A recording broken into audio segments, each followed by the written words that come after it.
about changing title of a person who's currently in an acting deputy warden status for operations, Colleen Orzel, and we're going to make her remove the acting and make her a full-time deputy warden for operations if a motion is approved. So I'd like to make a motion to remove acting from Colleen Orzel's title and make her deputy warden of operations. Do I have a second on the question? All in favor? Aye. Aye. Of course, it'll have to be approved by the salary board as well, but since the salary board meets between now and the next, we'll be able, since she's already in the job and doing it, so she will be approved. Thank you. Any other business from any of the members? Okay. Anybody from the public wish to address the board? Come on up. State your name, please, when you get to the podium. Commissioners and Board, Reverend Doug Posgate. I'm retired Protestant pastor for 35 years in the area. Can you bring your microphone up a little bit? So And is that a little better? that's better. Thank I am you. soft-spoken, sorry about that. So I've served in the area and visited the prison for 20 years or so. And whether guilty or innocent, on any given day, any one person in this room could be found being charged, convicted, and sentenced and put into an incarcerated situation. So that's a very sobering thought. I know that for the past almost 10 years, there has not been a chaplain who's been situated at the prison. Somebody could correct me on that, but it's pretty close. Previously, Ricardo Jackson, Charlie Otto, Paul Gear served as chaplains there for decades. My understanding is that many facilities, whether they be county, state, or federal, have chaplains on staff. We do have 170 COs, not one chaplain. We're people of body, mind, and spirit. I'm not going to preach, but we are people of body, mind, and spirit. You can preach, just don't pass the plate. I was a Methodist. Okay. Okay. So we, today none of us has been convicted, but any one of us could be and sentenced. So I wonder if there might be a means by which funds could become available, be they canteen funds, be they outside funds, be they, there's a lot of money there. It's supposed to benefit those who are incarcerated, is my understanding. Might there be a way to restore chaplaincy? And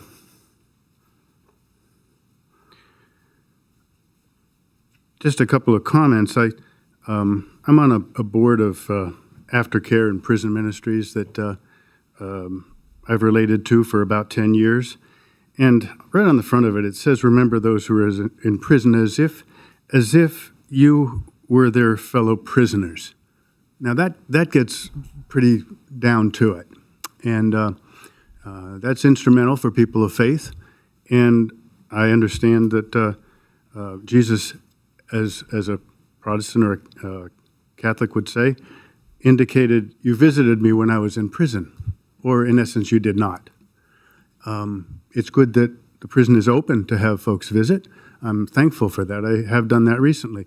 But I wonder if there might be an opportunity down the road for the chapel to be reopened for programs there. And so I put those things before you. Ask that they be prayerfully considered, if possible. And thank you. If there are questions, I would be glad to take them if that is appropriate. I don't have any questions. I have a suggestion. If are you contemplating something that you would be interested in doing? Well, that's inappropriate even to talk about it at this point. It really, I don't have chaplaincy credentials. Okay. All right. Sure. I believe in speaking with Mr. Betty, Warden Betty. Is he still there? Still there. Can you Is your mic on? In speaking with Warden Betty, I do believe that there probably are canteen funds available for such a program. So Tim, you'll look into that. And I think the only other issue, which I vaguely remember talking about pre-COVID, was just the security aspect of it. And we do have a deputy warden of security. So Tim, Warden Betty will discuss it with Deputy Warden Shanley, and then somebody can get back to you. Thank you all for your service. Thank you for your time today. If you want to leave your number with Warden Betty back in the corner there. Thank you. Anybody else?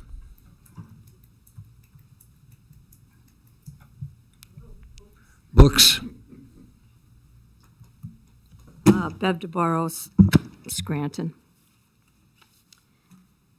Wore my DJ shirt because we got a $700 donation from Frank Semenda, one of the owners of DJs in Belmar on the Jersey Shore.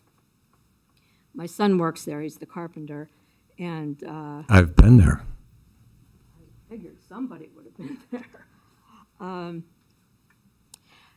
So Many years ago. Frank I've been gave there. me $500 every year to spend, which I would spend on books. Last year with the COVID, I only spent partial. And then this year I said, you know, your business has been hit. Don't give me any more money. We have the commissary fund, which should provide all these books. But they were pretty sure they wanted me to spend $700 on trade manuals and to work on that end of it. Our other books are pretty well balanced, you know, with history and all those things. So this is an example. Oh, so I went to Career Technology Center, which we know about, and they loaded me up. I said, I have $700, and I got a lot of automotive. Could I pass these around? Sure, Manuals? sure. And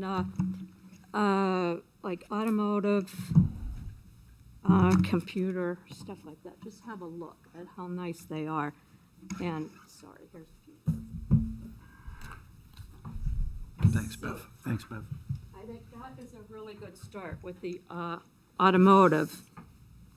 The other trades, electrical, plumbing, carpentry, nursing, dental, paralegal, computer, culinary, some of the things I could think of that we could go to Johnson College and same thing, procure really good stuff. Oh, you'll notice that the plumbing book is a hardcover. We have about 8 of those. I talked to Krista Purvis about that, and when we get hardcovers, you know, donated for our regular book distribution, we have to take the hardcovers off or we can't have them in there. But I would like to make, and Krista said maybe we could just get maintenance to cut off the front and back cover. But I really think that we could make an exception for this if we really keep track of the books. And that obviously the hardcover protects the pages. So the argument against hardcovers all the time is that they could be used as a weapon. And when we got tablets in there, I thought, what's the difference between a tablet and a hardcover book? But so speaking of tablets, that's another subject. Right now, the mail that we send in there is scanned and then read on the tablet. I know for a fact that not everybody has access to a tablet. There aren't enough. I don't know how many tablets there are, but there are, some people don't have access. So that's one thing. Another thing, when we went to tablets, I think Judge Gibbons got a copy of this and the warden, and I never heard back. But this was one thing we did when COVID started as a way to get something in there because we weren't doing the book program. So we would send in the mail, you can have 5 pages to get in there. and for instance, we used a biology book and sent in, so this was educational. Like the page would be the diagram and then the text on many subjects. This happens to be skeletal system. We had all kind of biology topics. And so this would be 2 pages, and then we would have like a color sheet and a word search. So they had a nice packet and a private, and a message from us, you know? So that was a nice thing that they did get in there. And then the tablets came. Well, this doesn't transfer to tablets because you can't sit there and study all this on tablet form. So I asked that when we had something like this, could we put something on the envelope that says, please scan to paper and let the inmate have that? I never got an answer on that. So that didn't happen. Now, federal, we don't have any problem getting stuff like this in there. Of course, we can even send hardcover books in there, but that's another thing. So that was one drawback with the tablet where it wasn't useful for us. Okay, I just have a suggestion for when we have our in-prison meeting for the board. Are we going to be in the new place on Wyoming Avenue, or are we going to be in the muster room still, squished in there? And is the public going to have a tour of the new criminal justice building down there? I know when the new I don't think prison you could do that. was right before it was opened, there were tours for the public. I was there. I don't think that would apply for our requirements with the prison, because it's not a prison facility. I can't speak to whether somebody would consider it. Could I make a suggestion? Yes, on your please. topic? Mhm. Perhaps you would want to consult with someone at our local trade schools, Mhm. get curriculum that would be consistent with what they're doing, and then maybe we could bypass the problems with what you purchase individually and security concerns and have something that you could give the information and maybe fund the prison to purchase so we know what is coming in, and also have materials that would facilitate transition from the prison to the trade facility. Maybe down the road, we could look at a program where they could get a start and come out of there. But rather than just pick things that look good, we could have maybe a structured. Thank you, brother. So, Warden Betty and the deputy wardens Purvis, Shanley, and Orzel, and I met. We're at we're still in contract with GTL for our tablets, but we are talking about increasing the amount of tablets once moving forward into the future, whether it be with GTL or another company. And our goal, and Warden Betty, correct me if I'm misstating anything, but our goal is to have one tablet for each inmate. And right now we're at a lower population, but in the event that it does go back up to 900, 1,000, we're gonna also try to, ensure that in the event that that happens, that more tablets will be produced so that everybody has it. We've also discussed the fact that once that happens, some people are restricted to the use of the tablets due to misconduct. But because we're having the mail put on there, we are going to have a way to block them from everything else, but to still be able to read their mail from the tablet. So tablets really, we haven't had them in existence over there for a long time. But the deputy wardens and the warden are really working to try to update it and try to look towards the future.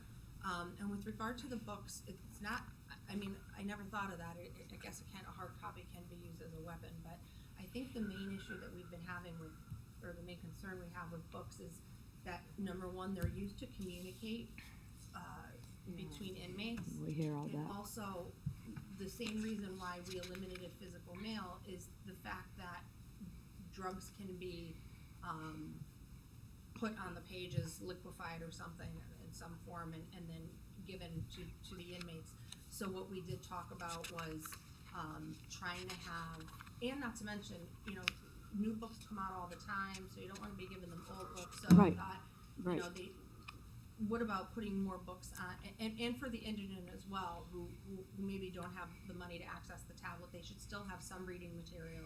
So we talked about that, about, you know, making sure that the indigent do, get, you know, reading materials, and they will always have access to the law library in their mail, but, putting on their books, and then, as things progress and new books come out, like updating it ever so often, whether or not something like that can be done, like the classes that you're talking about, or via electronically, I don't know, but Tim, maybe that's something that you can look into. I mean, I think our goal really is to try to get away from books because of the reasons I stated, and because of the storage aspect of it. Not saying that an exception couldn't be made for a particular class or degree or something, which we encourage at the prison, but maybe it can also be done by way of the tablet. So we are looking to see what we want moving forward with the tablet. So that's something else that maybe Deputy Warden should, or Warden Petty should take into consideration, and you can talk to him about it. I've tried. You can also call Deputy Warden Shanley, who's the security. He's the one who really takes issue with the hardcover books, because Yeah, and this would be the, really to keep the drugs out of the prison. yeah, I mean, and that's this, our first priority. yeah, this would be the only exception. Now, we got that new $26,000 machine to scan the mail for drugs. So why can't we just scan all the mail that comes in and let the people have their, I mean, we bought They it. scan the mail. What they do is they scan the mail, and we do it on site. A lot of facilities will. I know, they send it to send Florida and all Texas. that, yeah, yeah. GTL, their places in Texas, and we didn't want to do that because it's going to create more of a time lapse between Right. when the mail is sent and when the inmate receives it. But what happens is we have somebody on site right now, and we've even considered having whichever company we use, whether it be GTL or somebody else, put somebody on site so that it's not the Lackawanna County employee doing the scanning, maybe having somebody else from their company come in. But the reason why we scan it is that this way, you know, they scan it to the system, and then if everybody has a tablet, there's not going to be any issue, because everybody will be able to read their mail. The only mail that really is exempt from that is attorney mail, and we're even having problems with that because people are sending in mail pretending to be attorneys. So now we have this wand, because they have to scan the attorney mail to see. You know, I mean, so drugs is a real problem, and you know that our first priority has to be to make sure that we keep drugs out of the prison. But I'm a little. Why are you so? So why can't? Anti-tablet? But Well, for this reason, that, you know, that this was a good example of something that doesn't transfer, even though it can come in the mail, it doesn't, it can't be scanned in. it can be scanned in. But how long can you stare at that and then back to the other page that explains what this is, and back and forth, to really learn something in depth, where if you had this, and why can't you just take the wand and do regular mail if the wand works on legal mail? I think if it's a narrowly if it's a narrow like exception, and like you said, you would make sure that all books are accounted for and things of that nature, I'm sure maybe they could work something out at the prison, because education is something that we can obviously Yeah. encourage. I think it just needs to be executed properly, so that because it's sad, but where there's a will, there's a way, and unfortunately, drugs get into the prison no matter how hard we try to keep them out. So I think you'd have to work with the deputy warden of security on that. But you're right, I guess in terms of learning, it would be difficult to learn what you're describing on a tablet going back and forth. So Yeah. I do understand that. Thank you.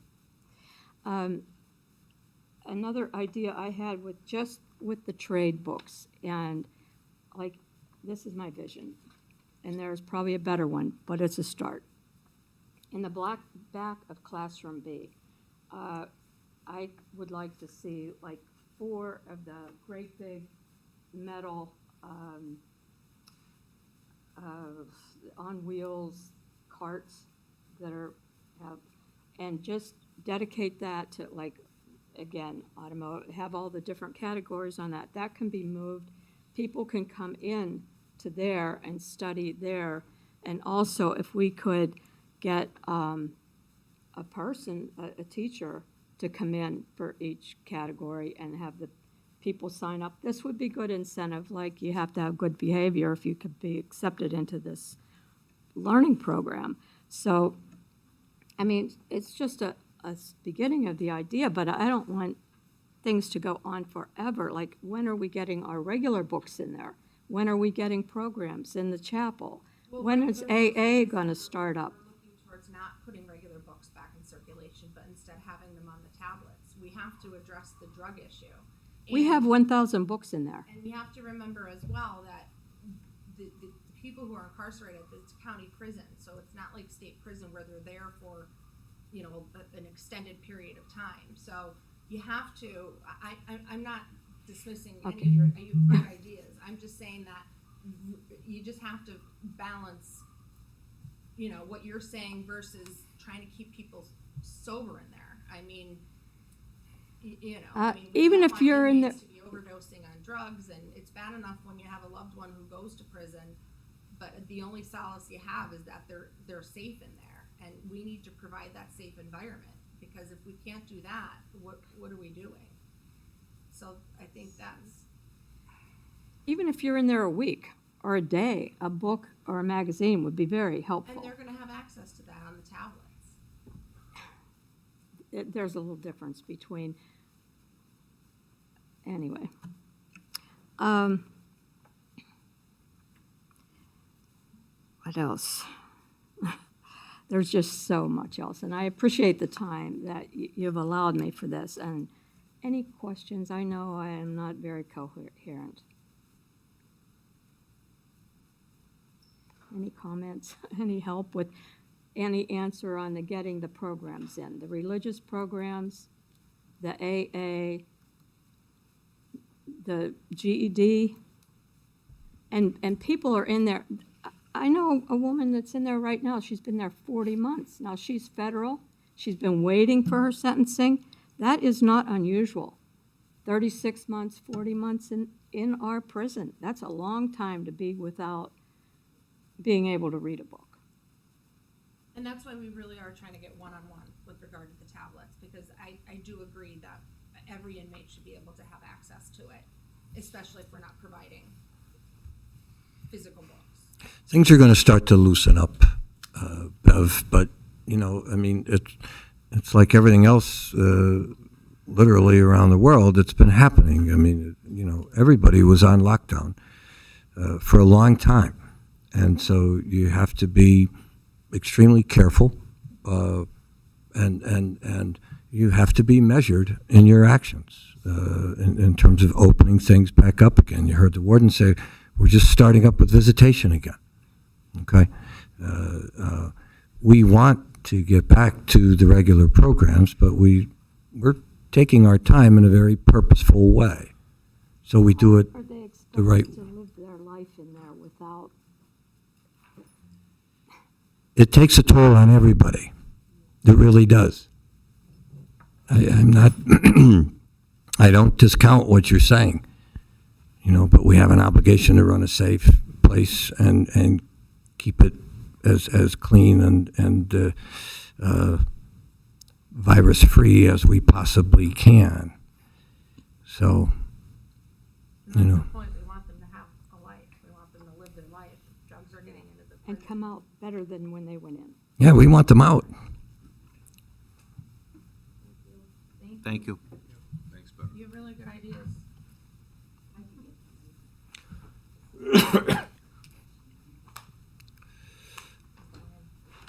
Hello. Hi. My name's Eileen Acapinti. Okay. Do I need to spell it? you want me to spell that? Oh. Yes. Oh.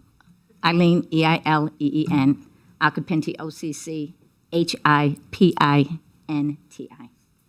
And my concern is the volume of money in the commissary fund. And so I have 3 questions regarding that.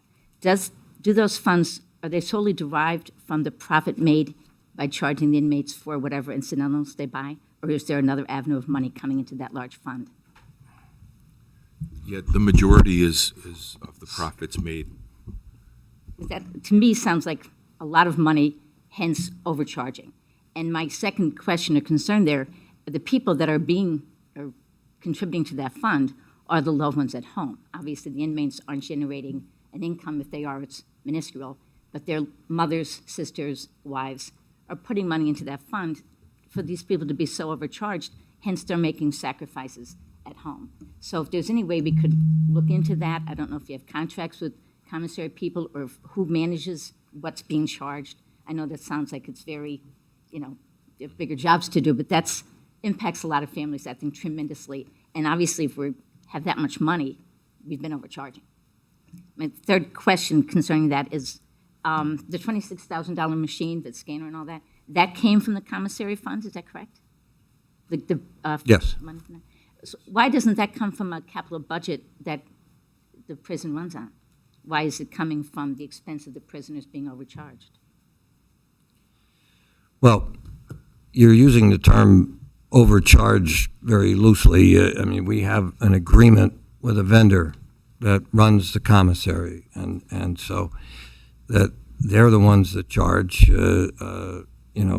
We get certain amount of money from those charges, and we accumulate it there. We use that for things that will benefit the inmates. The scanner has a benefit for the inmates because it facilitates, their receipt of mail and other materials, so that we can make sure that what we're giving them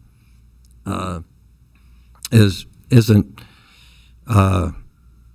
adulterated in somehow with drugs. Because, as you may have heard earlier, it's become a very commonplace method of transmitting drugs through letters, cards, any type of writings, and which has not been easy to detect over the years. And we're also getting now counterfeit correspondence appears to be coming from attorneys to inmates, and it's not. And there've been. So is the practice common then to take the money from these commissary funds instead of a capital budget to purchase big equipment like that? Is that normal in other? As long as it benefits the inmates, Eileen. Yeah. All right, if you just would consider maybe lowering the fees for those people that are at home and are supplying the money for those inmates.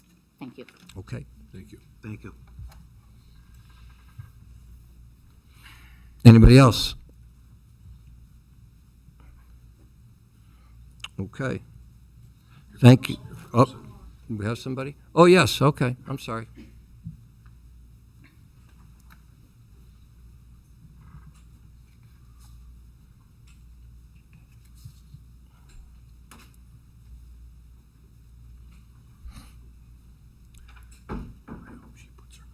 Dave, I'll pull the microphone down.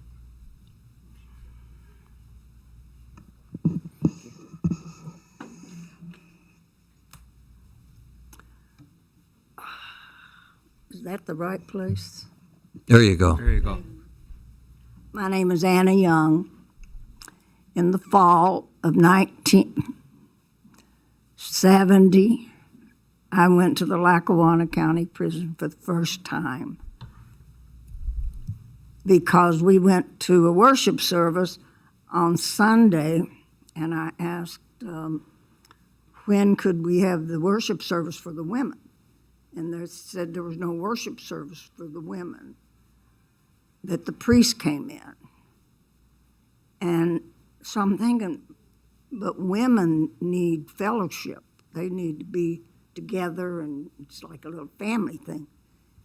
And so I went to the warden, and I have to say that every warden at the Lackawanna County Prison has never said no to any program or anything that we have wanted to do to help and encourage people there. And so Mr. Betty knows who I'm talking to back there. He knows. Very precious. The wardens are just very precious because they want to help the people. And that's why they're there. And so my program now is called Project Reentry. So I want to tell you, whoever came along now with that name, I got there first. So be careful who you're talking to with Project Reentry. But anyway, it's been a blessing to go to the prison and help the people.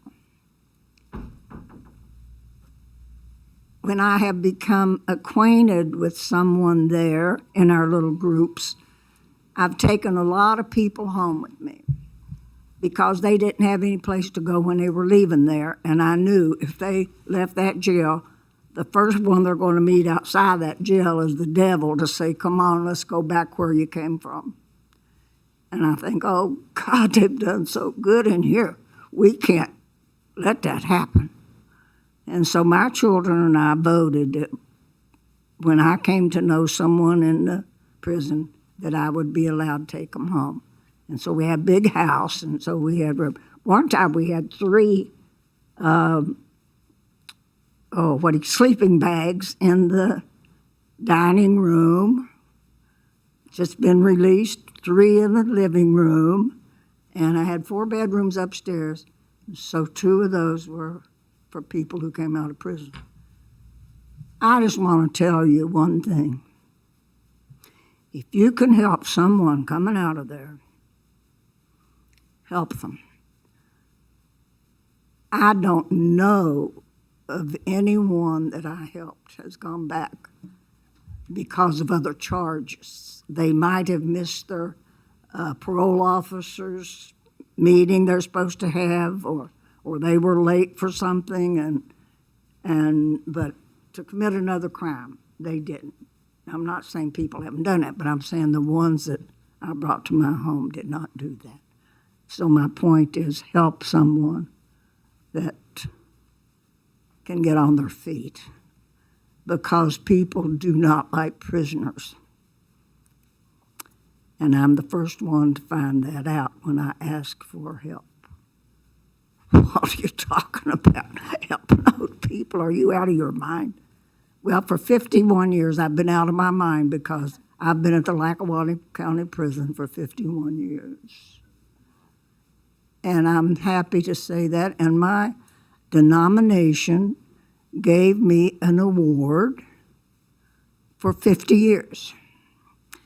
But it's only a black little plaque.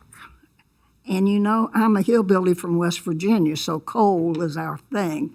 And I thought, oh, I've got a plaque made out of coal. And the man said, I hate to disappoint you, but it's only black glass. But anyway, it was that. I don't need that. I have never needed anything to encourage me to go to the prison. I go to the prison because I love the Lord. He loves me. And at church one Sunday when Reverend Paul Gear was the chaplain, did anybody remember Paul Gear when he was chaplain? Oh, he loved the people in that prison. And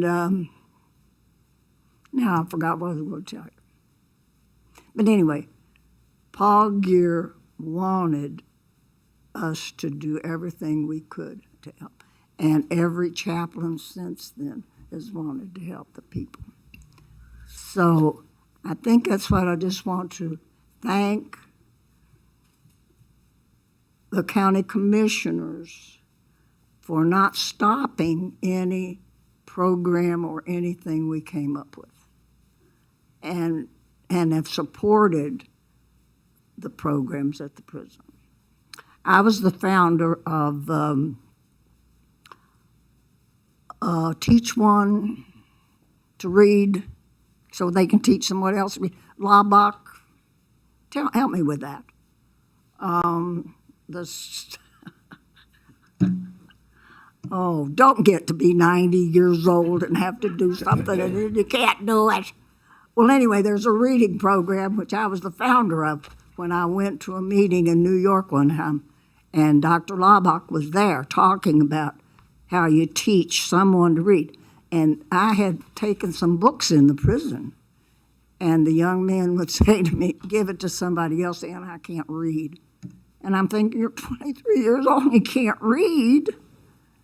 And that's how it was in the prison. There wasn't a lot of people in there that knew how to read. And I think that was part of the crime thing, too. So now we want to help the people in the prison. And I just want the county commissioners to know, do everything you can in there to help those people, which you are on the way to do, and how things have changed since the fall of 1970. Thank you. Thank you for all your help.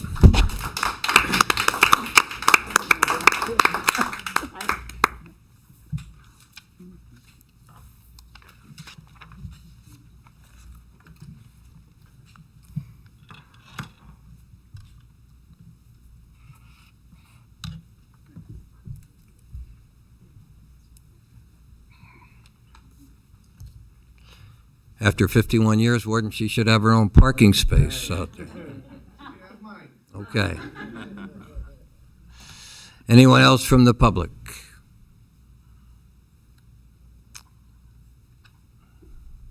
Okay, if not, I will entertain a motion to adjourn. Motion. Second? Second. On the question? All in favor? Aye. Aye. The ayes have it. Motion carries. We are adjourned. Thank you. Thank you.